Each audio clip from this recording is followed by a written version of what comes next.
Hey guys, welcome back to another Gaming Memories video. Here we are taking a look at a budget racing game that was released in November of 2003 and published by PSX Games, and that is 5 Star Racing. If you know or have seen anything about this game, I'm sure that you're familiar with the company that develops these games, as they have published other similar games that were also on the system.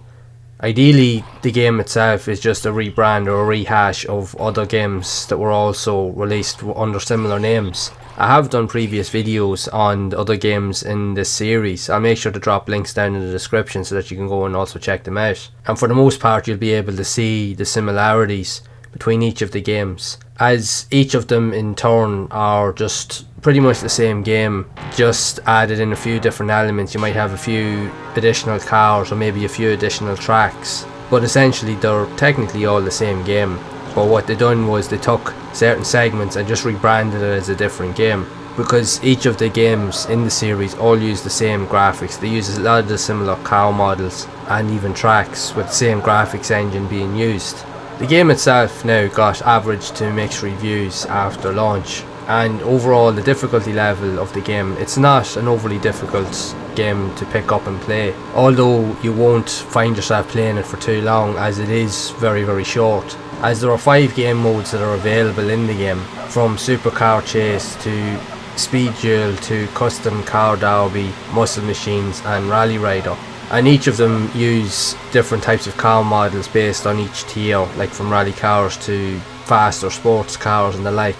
Anything from replicas of Lamborghinis and Bugattis all the way to BMWs, Dodge Vipers and even Nissan Skyline, even the Mitsubishi Lancer Evo 5 that you would be familiar with from other well-known driving games with the likes of Gran Turismo and the like. But each mode only gives you access really to 2 cars, and you've only got an access limitation of about 2 to 3 tracks in general, as even though it's all really just the same game, each track, in order to get access to it, you have to play in the different modes. So you have to access a different mode to gain access to a different track, and the handling physics of the cars do slightly vary depending on the tier that you pick, but essentially it's just the same type of game that is just pretty much rinsed and repeated throughout. Now, it's not to say that it's a bad game, but if you've played any of the previous games in the series, you'll see that a lot of the stuff that's there is just reused pretty much in every game that's in the series, and that's one of the main reasons why the games never really got great reviews. Now, that's not to say that they're bad to play, like they are simple enough to pick up and play, but you won't be playing it for too long, like I mentioned.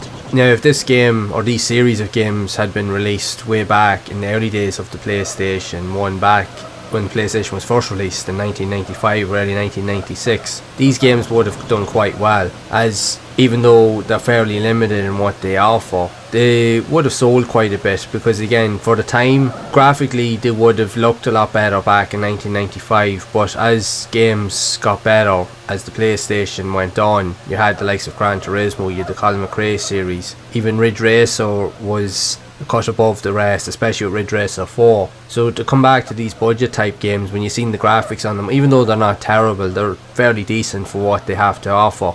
They wouldn't stand up against a lot more of those more advanced and mainstream games. That's why these type of games would have probably done better at an earlier stage in the PlayStation's life cycle. But even with that, a lot of these type of games, they're budget for a reason, as a lot of those companies, it would have been kind of like a foothold or an entry point to get involved with games designed for the likes of the PlayStation 1 back in the day. But it's just a pity that instead of creating an entirely new game from scratch, they just rebranded a lot of the concepts from previous games and just added them into this, with the likes of the cars and even the tracks, because a lot of the elements that are in this particular game, even with the game modes, if you play some of the other games in the series, again I'll leave links in the description, you will see that most of the exact same stuff is there also. And you'll probably be thinking, sure, I've played one, I pretty much played them all at this point, because they all look identical for the most part. But they are still worth a playthrough and experience. Now I know that these type of games are not for everybody, that's plain to be seen, but even at that, a lot of these budget racers still hold well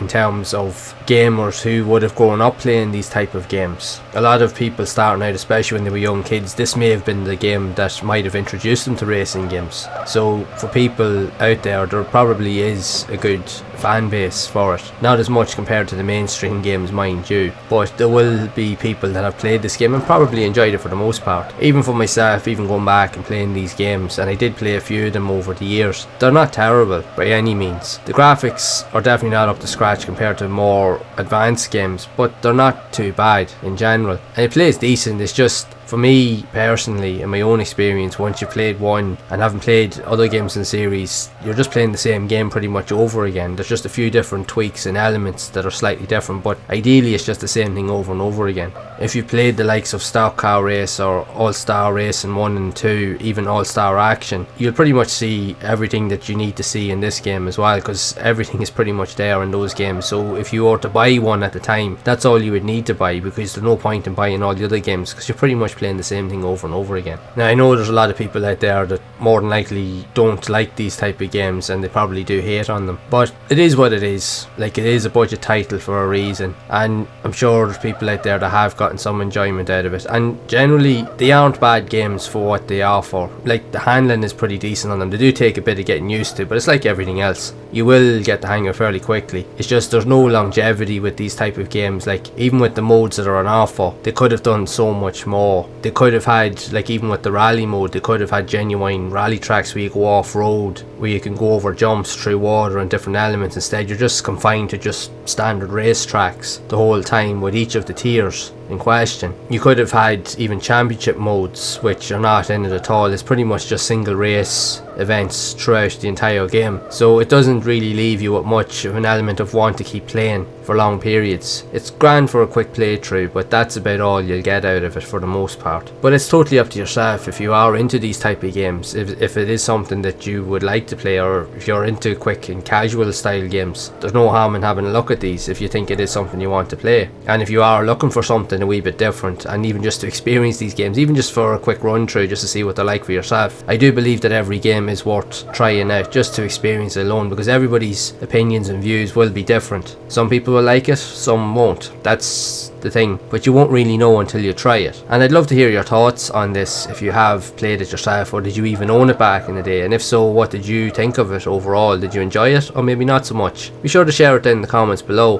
And if you'd like to see more of these style games where I do provide reviews and gameplay of other similar style of budget games that were released on the PS1, where I share my thoughts and experience with everyone, then make sure to leave a like on the video. Again, subscribe to the channel and hit the bell icon to be updated when future videos are released. And feel free to check out a lot of the other videos on the channel, as I do provide a lot of other reviews and other gameplay style videos of various types of budget style games that were also released on the system. So be sure to check those videos out, and until next time, make sure to keep playing those classic games and enjoying them, and keep those gaming memories alive.